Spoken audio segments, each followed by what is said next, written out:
Çox gözəl tarixi binadır. Uçulub dağılmaq üzrədir. Bunun böyük təmir ehtiyacı var. Həqiqətən də bunun çox nətər deyim mən bunun tarixi yaşı çox olduğuna görə bu tarixi bir bina olduğu üçün yaxşı olar ki, aidiyyatlı qurumlar bura bir əl gəzdirsinlər, təmir eləsinlər, gələcək nəsillərə bir nümunə kimi qalsın.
Gördüğümüz bu bina Səlyanda en qədim tarixi binadır.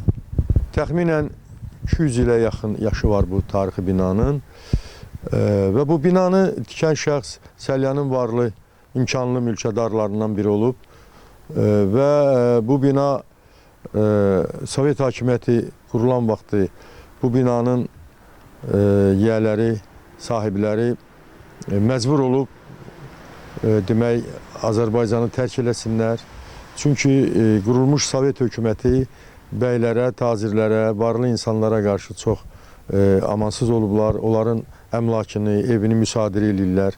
Özlərini də həbs edirdilər. Ona görə də bu ailədə, bu binada yaşayan ailə üzvləri Türkiyəyə mühacirət ediblər və bu bina Sovet hakimiyyətinin ixtiyarına keçir. Sonradan bu binadan müxtəlif məqsədlər üçün istifadə olunub.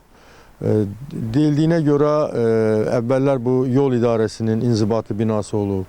Sonradan burada fəaliyyət göstərən məktəbin əlavə korpusu olub.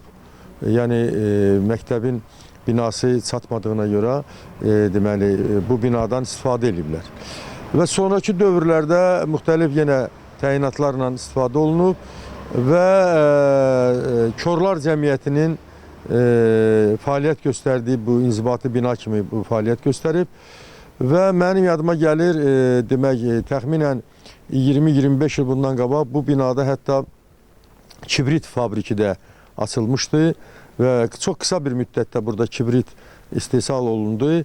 Sonradan o özünü doğrultmadı və bu bina demək yavaş-yavaş bu binada demək insanların fəaliyyəti dayandı, Korlar Cəmiyyətində fəaliyyəti dayandı və təxminən 20 ildən yuxarıdır ki, bu bina belə baxımsız vəziyyətdə qalıb və ilbəil dağılır, sonra baxımsız vəziyyətə düşür